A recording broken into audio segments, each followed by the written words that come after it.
What's the profit of man if he gains the whole world and destroys everybody around him? And what is that? I've never done anything to profit that would hurt anybody. And all my family, all my life has fought in every war that's ever been to protect this country. I think no man should profit over another man's loss. I mean, that's wrong. I feel like there's nothing that any of us can really do about it. The time has gone by and people just stick their head in the sand, so to speak, and we feel weak. It's devastating. The land itself tells you what's the matter. If you go where it's been mined for 5 years or 50 years and look at it there, it's like a moonscape. The topsoil that they dig off and leave 30 or 50 feet underground is never going to be replaced in our or my grandson's lifetime. The land will never be restored ever to what it is now. The water, the hydrology of this whole countryside is affected by them. You see it everywhere you go, and that the wells adjacent to these mines or go dry. If you watch them dig, you see them tear into the underground streams that migrates the water throughout all of South Florida here. And once it's interrupted and brought into these holding ponds or whatever, it never goes back in the ground to go somewhere else. You know, I just wish people would stand up and not look at the moment, but look at the future. And the future is going to be 5, 6, 7 years from now. You're going to have a bunch of pits where they've dug out the phosphate and everything. You're going to have big mounds of dirt. You're going to have clay settling areas. You're going to have all kinds of mess, and they're going to have all the phosphate out of Hardee County, and they're going to be off to somewhere else. And the people that live here will inherit this wonderful, beautiful mess that's going to be left behind. Phosphate mining in Hardee will bring economic destruction to the current fabric of the entire county. What looks like a good deal in the short run, a few thousand acres that will be strip mined, will lead to the unraveling of a very stable and complicated agrarian society that's quite unique in Florida. Phosphate is a mineral that's a key ingredient in fertilizer. An hour's drive from the sandy beaches, palm trees, and theme parks that attract tourists from around the world is a part of Florida that few visitors ever see. It's known to the phosphate mining industry as Bone Valley. Most of Bone Valley lies in the Peace River watershed, the main source of fresh water for 5 counties of west central Florida. It is vital for the fish, game, and people who live near the Charlotte Harbor estuary and the people of the coastal counties that draw their drinking water from the Peace River. The most accessible deposits of phosphate rock in the world are found in this subtropical paradise. This is a map of Hardee County. The blue are mined areas within the county. The green are unmined areas owned by the phosphate mines, slated to be mined.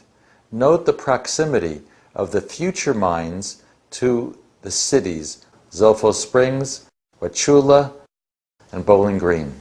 Phosphate mining has already irreparably compromised 160,000 acres of land in Polk, Manatee, Hardee, and Hillsborough counties. In central Florida, over 250 square miles of some of the most extraordinary habitat in the United States has been lost. The mining industry owns this land, and some might say it is theirs to squander. Florida reclamation laws require that mined lands be reclaimed only to a beneficial use. This broad definition allows phosphate mining companies to leave a large percentage of mined-out areas in clay slimes, a waste product of the mining process. The remainder of the reclaimed land is recontoured and revegetated cosmetically, but the once rich soil is never to be returned to its former productivity or permeability. So what you can see here, this is why they call it strip mining. The drag lines go back and forth in a strip. And the drag line reaches down there and he digs off the superficial aquifer about 20, 30 feet. Then he gets into that gray stuff there. You see he's dumping it into a pit. And normally there's water jets spraying where his bucket is. And it turns it into a big muddy mess where that white truck is. And there's a pipe there. You see those pipes going off? This gray stuff is the matrix that they're mining. So they dig up that gray stuff, put it into a little muddy pool over there, and then pump it over to a plant where they separate out the phosphate. You can see that nice brown topsoil. He's digging that off, and then he's piling it into those rows there. And then when he gets down to that gray layer, you can see that kind of gray, blue, green, gray color. That's the matrix. That's about 1/3 clay, 1/3 sand, and 1/3 phosphate rock. And he's going to dig down through that gray matrix until he hits kind of a cream-colored layer, and then he'll stop. We as small farmers or small independent businessmen are completely powerless to stop this pillage of the landscape for their personal gains. We don't even have the ability to count on our county commissioners to help us. Each and every one of them gives the appearance of being completely in the corner of the phosphate companies. And I don't know how they all became so convinced that it was absolutely mandatory that they be allowed to do anything that they want to do in Hardy County. This map shows clearly the advance of phosphate mining from Polk County into Hardy County, the next victim of strip mining in Florida. That is the past, and there's nothing we can do about it now. It is too expensive a proposition for them to make it whole again. Almost 600 square miles have already been mined to make fertilizer that is shipped around the world to customers and fertilizer operations in China, South America, and India. After a century of mining, the companies have depleted almost all the phosphate resources in the northern portion of Bone Valley. Now, they're moving south into Hardy County, where agriculture, cattle, citrus production, and crop farming are the foundation of the county's economy. Much of the proposed mining would take place in the Horse Creek Basin, one of the principal tributaries of the Peace River. Our county is approximately 420,000 acres. All right, phosphate mining owns approximately 125 to 130,000 acres presently, and as they migrate southward, they will pick up some more land. Approximately 48 to 52% of that land will be an impermeable surface, meaning the water will not run through it. It'd be like pouring water on concrete. They use thousands and thousands of gallons, kerosene, fatty acids, diesel fuels, and so forth in their process getting the ore from the field through the washer. The clays are then dispersed into a clay settling area. What you're flying over here, Charlie, of course, is a clay settling area. You can see these from space, by the way. There's so many of these. Remember, these ponds make up 40% of the mine sites. And what you're seeing here is those little docks that come out into the water. That's where they bleed the water off. You see the water going through the dike there and coming out in the ditch? What they're doing is they're decanting the clay. The clay is settling out, and they're taking the clean water off to the side. And they're trying to dry up this clay. And then after about 20 years, the clay pond will be full, and they'll create another clay pond. But keep in mind, that clay pond goes 40 feet deep below the earth and 40 feet high, at least. The phosphate mine process has a significant and irreversible impact on the aquifer system and on the environment. One is because of the volumetric displacement of water. They're mining millions and millions of tons of rock, and the rock that they're removing is actually part of the structure of the aquifer system. So it's kind of like deboning a chicken and then expecting the chicken to walk around or fly. The phosphate industry employs 6,000 people with payroll and benefits of $500 million.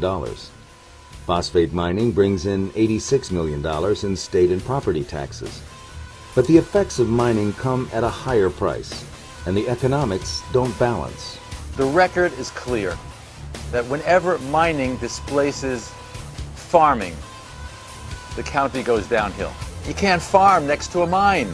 You can't have tourism near a mine. It's too overbearing. And so there's really nothing else to do in the county that gives itself over to mining for phosphates. What is given up by going to phosphate mining is the jobs of normal working people in ranching, in orange groves, and in vegetables. Instead, you get 180 jobs at the most. They promise 180 jobs for 10 years. At the end of 10 years, there are no jobs, unless the land is restored, and then at best, there'll be a few jobs in ranching and of cattle. The phosphate companies provide some really good paying jobs for a couple of hundred people, and the land provided a living for thousands. And think about where those mountains of dirt had to come from to hold all those slime pits. And then think about those giant holes in the ground and how the groundwater has to rush into those giant holes in the ground and fill up those holes where it used to be soil. And that's what happens to the aquifer. It has to rush into those giant holes in the ground and fill them up.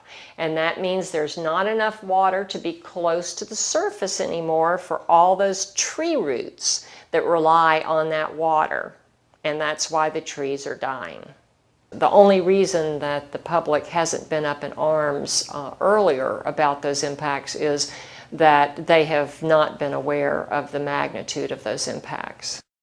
At the reclaimed Tenorock mine, now a recreation area, a draft EPA study cautioned park employees not to drink the well water due to groundwater pollution. Radiation levels at the site are 25 times higher than EPA safety standards. Now you see, we're getting into the area where the fertilizer factories are. And what you see out here are these giant white mountains of phosphogypsum. Phosphogypsum is so radioactive, nobody's figured out what to do with it. Oh, why are we going over it? So we can flow tonight. Hold your breath, Charlie. Yeah, I'll hold my breath, don't worry. But it is really radioactive, huh? Oh, yeah. The people that live in the area will be exposed to all kinds of radiation. It's not a healthy industry for Florida. Gypsum is they don't even know what to do with it. It's a real bad waste product that comes out of this thing. And if that sand pile wasn't there, you could see some of the big piles over around Fort Meade and Bartow. You can see them for miles and miles and miles. If you go down by the river bridge down here, you can look over there and you can see these big bald-headed piles from miles. I see now that they're trying to put a little dirt on the outsides of them and trying to grow some grass on there to try to disguise them, to cover up where you won't know what you're looking at. But this is something that's not going to go away. When Mosaic goes away, these big giant piles all over the southwest Florida of gypsum are going to be there.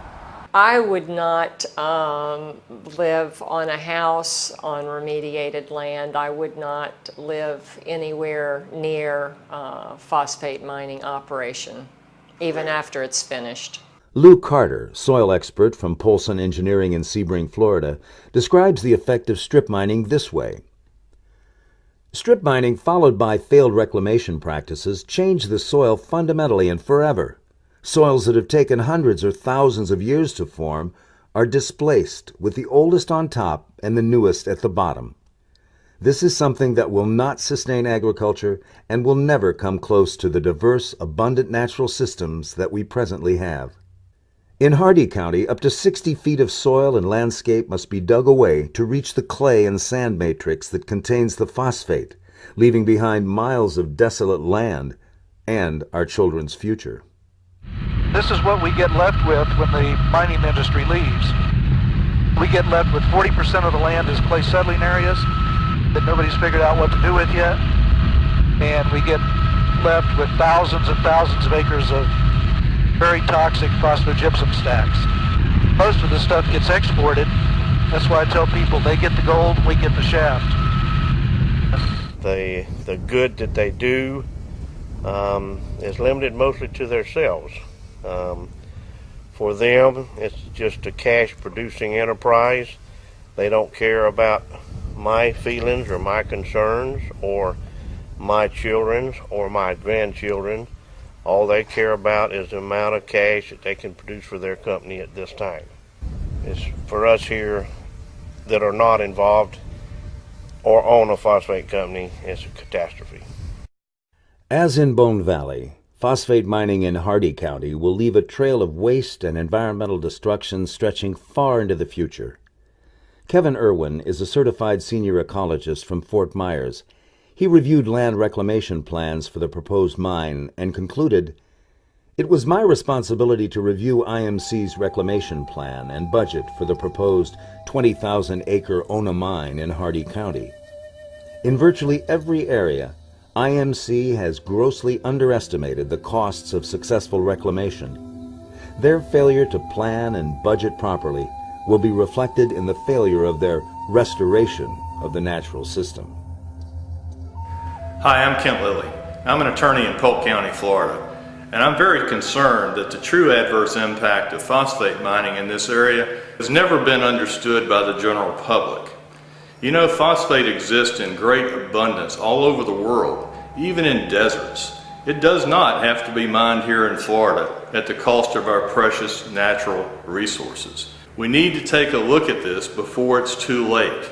We've got to demand a regional environmental impact statement as required by law, studied by scientists who are objective and they are not beholden to the phosphate industry itself.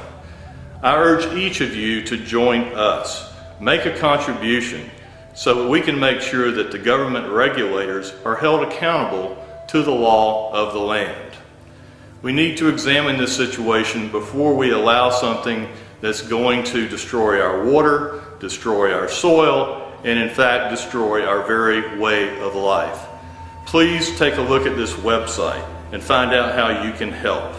Let Florida live.